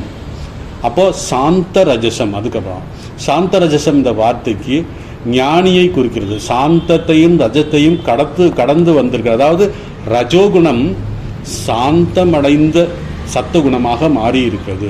அவனுடைய ரஜோகுணம் அவனிடம் இல்லை. ரஜோகுணம் நிவிருத்தி, அதுதான் சாந்தம் அப்படிங்கிறத பகவான் இங்கு சொல்கிறார். அதாவது ரஜோகுணம் இருந்தது, அதை சாந்தமாக்கி சத்துவகுணமாக்கி விட்டார் அப்படின்னு சொல்றார். ரஜோகுணத்தின் பிடியிலிருந்து தப்பியதன் காரணமாக, அதாவது அந்த ரஜோகுணம் இருந்தால் நமக்கு செயல்கள் செய்து மனத்தவிப்பு மனக்கொந்தளிப்பு உண்டாக்கும். ஆனால் இந்த ரஜோகுணத்தின் பிடியிலிருந்து தப்பியவன் அகல்மசம் அப்படின்றது. இந்த சொல்லில் இதையும் ஞானியை குறிக்கிறது. அவனுக்கு ரஜோகுணம் இல்லாததால் ரஜோகுணம் பிடி அவனுக்கு இல்லை. அதனால அகல்மஷம், எந்தவித கல்மஷம் இல்லை. கல்மஷம் என்றால் தமோகுணம் என்பது கல்மஷம். அழுக்குங்கிறத தமோகுணம், அதுதான் மாயன்னு கூட சொன்னேன். ஸோ இந்த தமோகுணம் அதிகமாக இருந்தால் அழுக்கு அதிகமாக இருக்கும். அகல்மஷம் என்றால் தமோகுணம் அவனிடம் இல்லை. அப்போ என்ன, பிரசாந்த உபைதி சாந்த ரஜசம் பிரம்மபூதம் அகல்மஷம். அகல்மஷம்னா இந்த இடத்துல தமோகுணத்தை குறிக்கிறது. தமோகுணம் தான் நமக்கு அழுக்கு. 3 குணமும் அழுக்கு தான், ஆனால் தமோகுணம் தான் நம்பர் 1. அந்த தமோகுணமும் அந்த ஞானியிடம் இல்லை. அதே மாதிரி சாந்த ரஜசம், ரஜோகுணமும் அவரிடம் இல்லை. அப்போ அவனுடைய கல்மஷமே இல்லை, எந்தவித அழுக்கும் அவருடைய இல்லை. அந்த பிடியிலிருந்து அவன் தப்பித்து விட்டார் இந்த ஞானிகள். அப்படிப்பட்ட ஞானிகள் பிரம்மபூதம், பிரம்மஸ்வரூபமாக இருக்கிறார்கள், பிரம்மஸ்வரூபத்தை அனுபவிக்கிறார்கள், பிரம்மத்துடன் ஐக்கியமாகி இருக்கிறார்கள். எப்போ, இந்த உயிரோடு இருக்கும்போதே, இந்த வாழ்க்கையில் உயிரோடு இருக்கும்போதே அவர்கள் அப்படி இருக்கிறார்கள். அவரைத்தான் ஜீவன் முக்தன். இவனுடைய அறிவு, அதாவது அந்த ஞானிகளுடைய அறிவு என்ன, நான் இந்த உடல் மனம் என்பதில் இருந்து கடந்து பிரம்மஸ்வரூபத்தில் இருக்கிறது. உடல் மனதோடு இருக்கிறார்கள், இருந்தாலும் அவருடைய மனம் அந்த உடல் மனதில் இல்லை. இப்படி யோகிகள் உத்தம சுகத்தை அடைகிறார்கள். இதெல்லாம் நிபந்தனைகள். இந்த மாதிரி சாந்த ரஜசம், அந்த ரஜோகுணத்தை கடந்து கல்மஷம், எந்த தமோகுணமும் இல்லாமல் இருக்கும் பொழுது அந்த சுகம், உத்தமமான சுகத்தை அவன் அடைகிறான். ஏன்னா 2 குணத்தை கடந்த 3வது குணம் இருக்கிறது, சத்வகுணம். அந்த சத்வகுணத்தோடு ஞானம் இருப்பதால் நான் அகம் பிரம்மாஸ்மி என்று, நான் அந்த பரம்பொருள் என்பதை உணர்ந்து உத்தமமான சுகத்தை, அப்படி உணரும் பொழுதுதான் உத்தம சுகத்தை நீ அனுபவிக்க முடியும். அதைத்தான் சுகம் உத்தமம் என்று பகவான் சொல்கிறார். இந்த இடத்தில் பகவான் சொல்கிறார், உத்தமமான சுகத்தை இந்த ஞானி அடைகிறான். ஞானி சுகத்தை தேடி எங்கும் போகவில்லை, சுகம் அவனை தேடி வருகிறது. அதுவும் உத்தமமான சுகம் என்பதுதான் இங்கே முக்கியம். அந்த உத்தமமான சுகம் என்பது நிரபிஷய சுகம். அதான் நிரபிஷய சுகம் என்றால் என்றென்றும் இருக்கக்கூடியது. அதை அடைந்து விட்டால் அதற்கு மேலே ஒன்றும் இல்லைங்கிற மாதிரி நம்ம 19வது ஸ்லோகத்தில் பார்த்தோம். அதற்கு மேலே எம் லத்வா சாபரம் லாபம் மன்னியதே நாதிகம் ததா. அது மாதிரி இது நிரபிஷய சுகம், உத்தமமான சுகம் இந்த ஞானிக்கு கிடைக்கிறது. இந்த சுகத்திற்கு மேல் வேறு எதுவும் இல்லை. இந்த உலகத்தில் உள்ள எல்லா சுகமும் துக்கமும் கலந்ததுதான். ஆனால் இந்த உத்தம சுகத்திலே ஒரு கீறல் கூட இல்லை, அந்த துக்கத்தினுடைய கீறல் கூட இல்லை. உதாரணமாக நம்ம ஒன்று சொன்னோம், நான் பேசும்போது ஒருத்தர் கேட்டேன், ஒரு கார் ஒன்று வாங்கியிருந்தார். பாருங்க, இந்த சுக துக்கம் சேர்ந்து கலந்ததுங்கிறத சொல்லதுக்கு தான் வரேன். அவர் ஒரு புது கார் ஒன்று வாங்கியிருந்தார். அப்போ அவர் காரை பற்றி கேட்கும்போது அவர் சொன்னார், இந்த கார் நல்ல லாங் டிரைவுக்கு நல்லா இருக்குது, நல்ல மைலேஜ் கொடுக்குது அப்படின்னா வண்டியை பற்றி பெருமையாக சொல்கிறார். ஏன்னா புது கார் வாங்கியிருக்காரு, நல்ல பெருமையாக சொல்கிறாரு. அதை சொல்லும்போது அவருக்கு ஒரு சுகம் இருக்குது. சரி, அதுக்கப்புறம் இதெல்லாம் சொல்லிட்டதுக்கப்புறம் எவ்வளோ ஆச்சுன்னு கேட்டேன். அப்போ சொல்கிறாரு, 12 லட்சம் ஆச்சு. அப்படின்னா ஏன் 12 லட்சம் ஆச்சு மாதிரி கொஞ்சம் சுருங்குது. ஆனால் துக்கம், ஏன்னா அவருடைய பேங்க் பேலன்ஸு குறைஞ்சிருச்சு. அதனால் இந்த 12 லட்சம் ஆயிடுச்சு அப்படின்னு சொல்லும்போது கொஞ்சம் சோகப்பட்டார். அதனால் இந்த சுகத்தோடு துக்கம் கலந்தது அந்த லௌகிக சுகம். ஆனால் இந்த உத்தம சுகம் என்பது முழுக்க முழுக்க பியூர் 100%, எந்தவித கலப்படம் இல்லாமல் உத்தமமான சுகம். இப்படி நம்முடைய இந்த உலக சுகத்தில் எப்போவுமே ரெண்டும் கலந்து இருக்கும், சுகமும் துக்கமும் கலந்தே இருக்கும். ஆனால் உத்தம சுகத்தில் துக்கமே கலக்காதது, எந்தவித அகல்மஷமும் இல்லை. அந்த சுகம் ஞானிகள் அடைகிறார்கள். இப்படிப்பட்ட சுகம் எந்த விஷயத்தால் ஞானிகள் கிடைக்கிறது என்ற கேள்வி வரும். ஸோ ஒவ்வொரு சுகத்திலும் ஒவ்வொரு சுகத்திற்கும் ஒரு விஷயம் இருக்கும். அதாவது ஒவ்வொரு சுகத்திலும் எந்த சுகத்திலும் இப்போ அவர் காருன்னு சொல்லும்போது முதல் சுகம் வருது, அப்புறம் துக்கம் வந்துச்சு, இப்படி எல்லாமே கலந்துருக்கும். ஆனால் இந்த ஞானிகளுக்கு வந்த சுகம், இந்த உத்தமமான சுகம் எந்த வஸ்துவிலிருந்து வந்தது அப்படின்னா எந்த வஸ்துவிலிருந்து வரல, அந்த பரம்பொருளிலிருந்து வந்திருக்கு. ஏன்னா நமக்கு வருகின்ற சுகம் என்னன்னா எல்லாருக்குமே ஒரு வஸ்துவிலேருந்து வரும். எக்ஸாம்பிள் ஒரு ஐஸ்கிரீம், நல்ல ஐஸ்கிரீம் ஒன்று சாப்பிட்டோம்னா அதில் ஒரு சுகம். அது எங்கேருந்து அந்த சுகம் வந்தது? அந்த ஐஸ்கிரீம் சாப்பிட்றதுனால வந்தது இந்த ஐஸ்கிரீம். அதனால் இந்த சுகத்துக்கு ஒரு விஷயம் இருக்கும், ஒவ்வொரு சுகத்துக்கும் ஒரு விஷயம் இருக்கும். ஆனால் ஆத்ம ஞானத்தால் அந்த ஆத்ம சுகம் நமக்கு கிடைக்கிறது. அந்த ஆத்ம சுகத்துக்கு எந்த வஸ்துவும் இல்லை. அது ஆத்மாங்கிறது ஒரு வஸ்து அல்ல. இந்த ஆத்ம ஞானத்தால் நமக்கு இந்த சுகம் கிடைத்திருக்கிறது. இப்படிப்பட்ட சுகம் அனுபவிக்க வேண்டும் என்றால் படிப்படியாக மனம் ஆன்மீக பயிற்சியில் முன்னேறி தமோ குணத்திலிருந்து ரஜோகுணத்துக்கு வந்து ரஜோகுணத்திலிருந்து சத்துவகுணத்தை அடையும் போது நமக்கு அப்பொழுது நம்முடைய மனம் தூய்மை அடைந்திருக்கும்.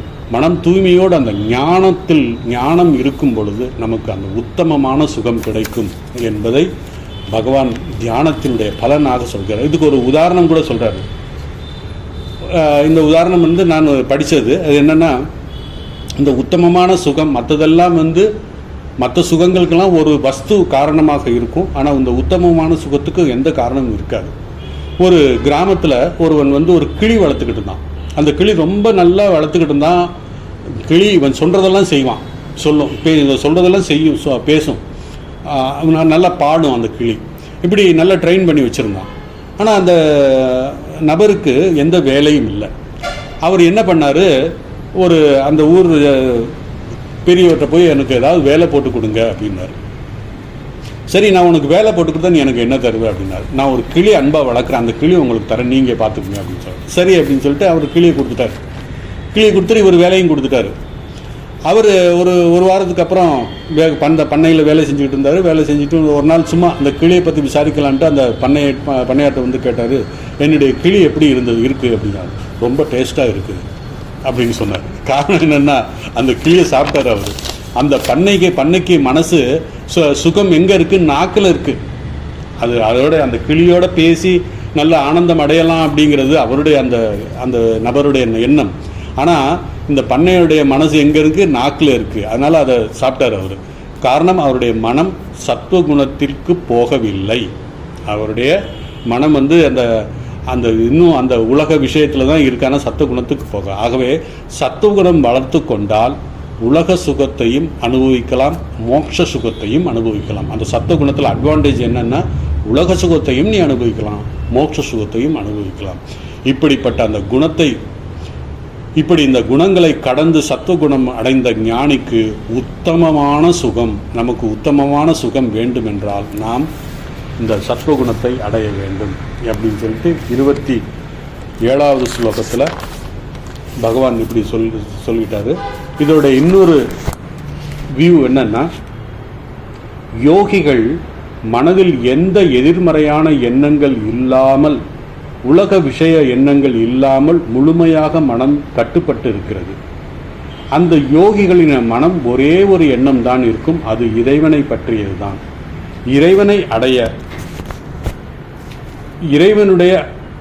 இறைவனை அடைய வேண்டும் என்ற ஒரே ஒரு எண்ணம் மட்டும்தான் இருக்கும்.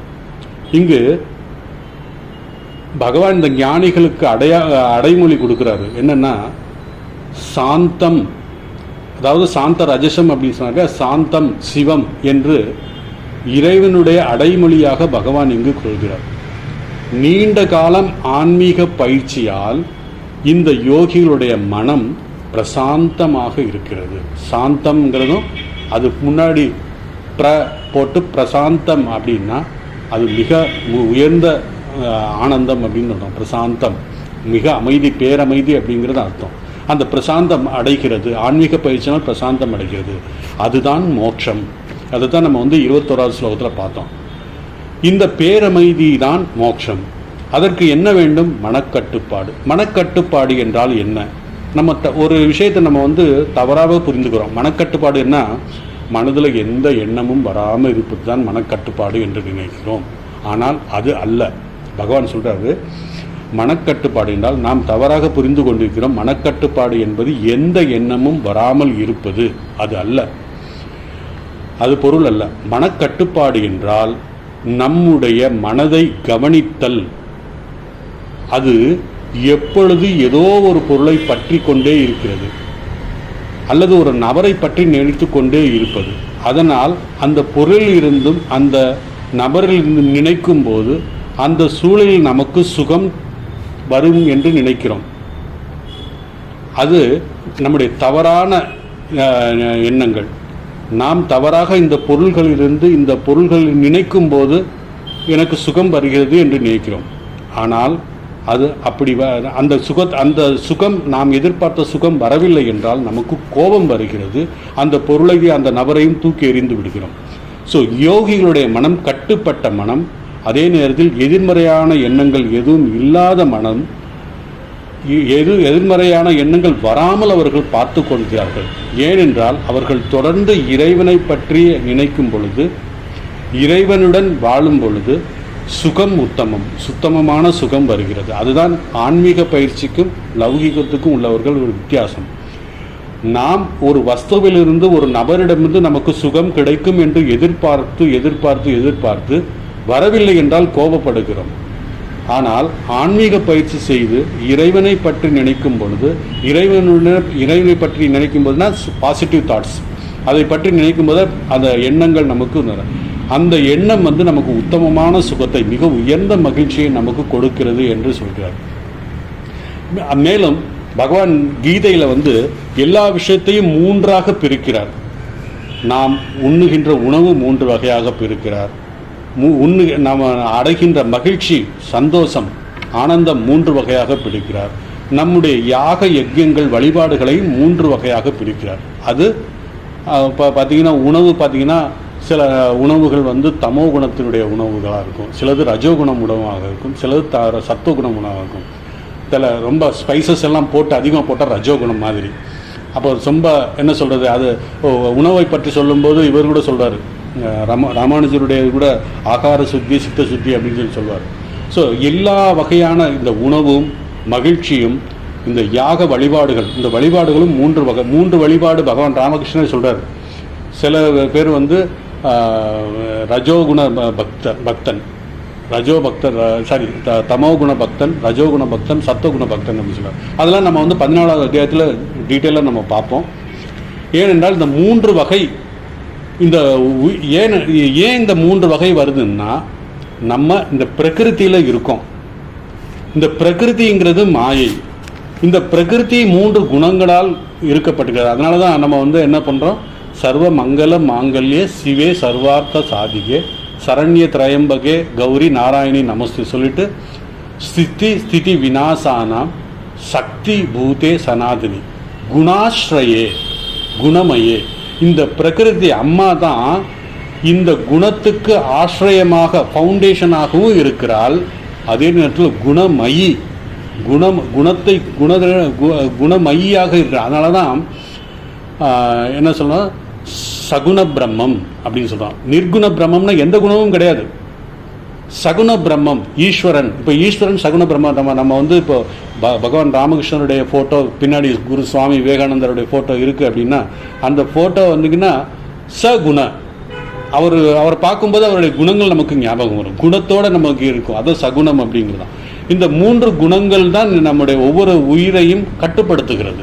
அந்த 3 குணங்கள் தான் இந்த உயிர்களுக்கு இருக்கிறது. இந்த குணங்கள் நம் உடலை கட்டுப்படுத்துகிறது. அந்த மூன்று குணங்கள் சத்துவகுணம், ரஜோகுணம், தமோகுணம். எப்போது இந்த யோகிகள் சத்துவகுணத்தில் இருக்கும்போது அவர்களுடைய உடல் தூய்மையாகவும் அவர்களுடைய இந்திரியங்கள் தூய்மையாகவும் அவர்களுடைய மனம் புத்தி தூய்மையாகவும் இருக்கும். அதனால தான் பகவான் ராமகிருஷ்ணர் சொல்லும்போது தூய்மையான புத்தியும் மனதும் நமக்கு விவேகத்தை வளர்க்கும்.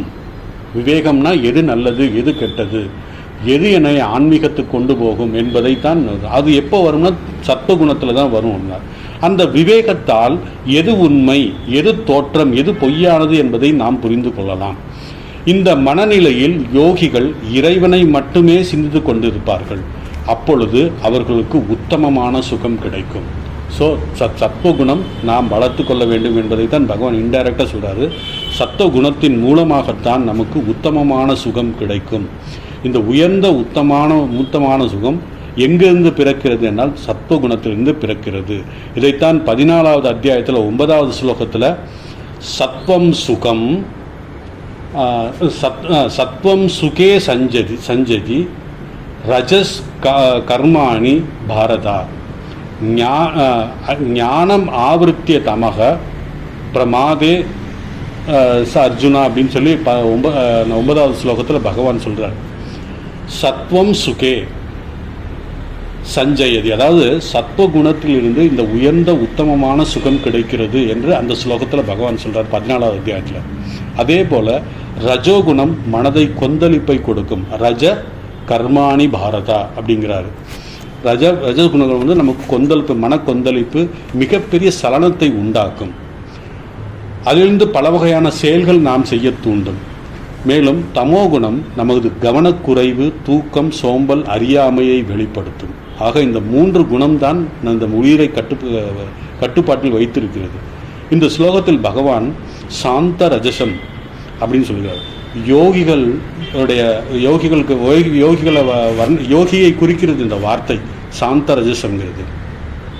ரஜோகுணம் முழுமையாக அமைதி பெற்று சத்துவமாக மாறிவிட்டது. அதைத்தான் சாந்த ரஜசம்ங்கிறார்.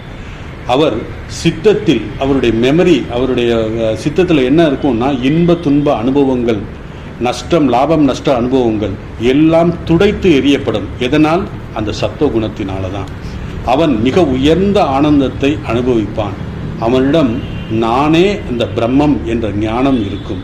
நானே தூயவன், நானே சிவம், நானே நிரஞ்சனம், நானே அத்வைத்தம், நானே அகண்டம், நானே ஏகம், நானே நித்தியம் என்ற அனுபவம் இருக்கும். இப்போ நான் ஏற்கனவே ஒரு தடவை சொல்லியிருக்கேன், சீக்கர்ஸ் ஆஃப் த காட் அப்படின்ற இடத்துல சுவாமி சிவானந்தஜி மகாராஜ் ஒரு பக்தர் அவர்கிட்ட வந்து கேட்குறாரு, யாரெல்லாம் ராமகிருஷ்ணர்கிட்ட வந்தாங்களோ அவங்களுக்கெல்லாம் இது கடைசி பிறவின்னு சொல்கிறீங்களே, அது எப்படி சாத்தியமாகும்? ஏன்னா எங்களுக்கு அவர் அந்த பக்தருக்கு வந்து எனக்கே இப்போ 65 வயசு ஆயிடுச்சு. அந்த பக்தர் சொல்கிறாரு, எனக்கு இன்னும் இந்த ஆசை அந்த தாபம் எல்லாமே இருக்குது.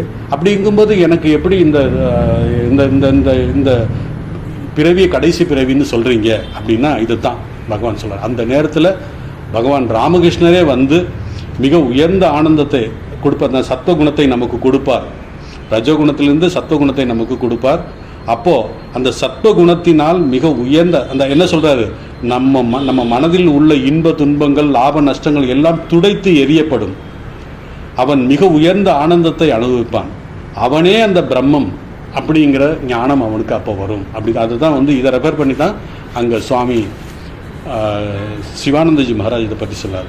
ஸோ இந்த மாதிரி நானே அகண்டம், நானே ஏகம், நானே நித்தியம், நானே அத்வைதம், நானே நிரஞ்சனம் அப்படின்னு சொன்னதுக்கப்புறம் அவனுடைய நிலை என்ன? அதன் பிரம்மபூதம் அப்படின்னு சொல்கிறார். பிரம்மபூதம்னு இந்த ஸ்லோகத்தில் இருக்குது. பிரம்மபூதம்னா அகம் பிரம்மாஸ்மி. அப்பொழுது அவன் அகம் பிரம்மாஸ்மி என்ற நிலையில் வந்தார். அப்போ எல்லா கல்மஷங்களும் அவனிடமிருந்து போய்விட்டது. எல்லா கல்மஷம்னா எல்லாம் அசுத்தங்கள் போய்விட்டது. கல்மஷம் என்றால் அசுத்தம், அகல்மஷம் அப்படின்னா எந்த இதுவும் இல்லை, தூயவன் ஆகிவிட்டான். அதைத்தான் பகவான் ராமகிருஷ்ணர் சொல்கிறாரு. அப்படி சத்துவகுணம் அடைந்தவருடைய மனம், தூய்மையான மனமும் தூய்மையான அந்த பரபிரம்மமும் ஒன்றுதான் என்று நம்முடைய வேதங்களும் சாஸ்திரங்களும் சொல்கிறது. ஸோ அந்த அசுத்தம் போயிடுச்சுன்னா நமக்கு தூய்மையான அந்த மனம் அந்த சத்துவகுணத்தில் கிடைக்கிறது. ப்ளஸ் அந்த நான் சிரவண மனனம் செய்த அந்த ஞானம் நமக்கு இருக்கிறது, அப்பொழுது அந்த சாந்த உத்தமமான சுகம் அவனுக்கு கிடைக்கும் அப்படின்னு சொல்லி, அதுதான் அந்த மோட்சம், நான் தான் அந்த ஆத்மா என்ற நினைப்பு அவனுக்கு இருக்கும். ஸோ இந்த ஸ்லோகத்தில் அந்த உத்தமமான சுகத்தை யோகிகள் அனுபவிக்கிறார்கள் என்று சொல்லி, அந்த அதைத்தான் பிரம்மானந்தம் என்றும் சொல்கிறார். அந்த யோகி உயர்ந்த ஆனந்தத்தில் இருப்பதால், எதனால் அந்த உயர்ந்த ஆனந்தம் என்றால் மனதில் அந்த பேரமைதி, பிரசாந்த மனசம், அப்படி தான் ஆரம்பித்தார். அந்த பிரசாந்த மனசம், பேரமைதி மனதில் அடைந்திருக்கிறதால் அவருடைய மனம் அமைதியாக இருக்கிறது, அமைதி அடைகிறது என்று இந்த இதில் சொல்லி முடிக்கிறாரு. இன்னும் ஒரு சில குறிப்புகள் எல்லாம் இருக்குது. அதை நம்ம அடுத்த அந்த உத்தமமான சுகத்தை பற்றி ஒரே ஒரு பாயிண்ட் மட்டும் நான் சொல்லிவிட்டு அடுத்த இதில் முடிச்சிடும். ஸோ நான் 2 ஸ்லோகம் சொல்லலாம்னு நினச்சி வந்தேன். ஆனால் அந்த பிரசாந்த மனசம் ஹேனம் யோகினம் சுகம் உத்தமம் உபைத்தி சாந்தரஜசம் பிரம்மபூதம் அகல்மஷம் அப்படிங்கிற ஞானிகள் அந்த உத்தமமான சுகத்தை அடைகிறார்கள். அதனால் அர்ஜுனா, நீயும் அடைய வேண்டும் என்றால் இந்த சத்துவகுணத்தை வளர்த்துக்கொள். சத்துவகுணத்தை எப்படி வளர்த்து கொள்வது என்பதை 14வது ஸ்லோகத்தில் தெளிவாக சொல்கிறார். அந்த மனதினுடைய கல்மஷங்கள், அதாவது கர்மயோகம் செய்தே நாம் இந்த உயர்ந்த அந்த சத்துவகுணத்தை அடையலாம் என்று 3வது அத்தியாயத்திலே சொல்லியிருக்காரு. அதனால் 3வது அத்தியாயத்தையும் கொஞ்சம் நீங்கள் ரிகலெக்ட் பண்ணுங்கள். அடுத்த ஸ்லோகத்தில் இன்னும் 2-3 பாயிண்ட்ஸ் சொல்லிவிட்டு நான் 28க்கு போகிறேன். ஓம் வசுதேவசுதம் தேவம் கம்சசானூரமர்த்தனம் தேவகி பரமானந்தம் கிருஷ்ணம் வந்தே ஜகத்குரும். ஓம் சாந்தி சாந்தி.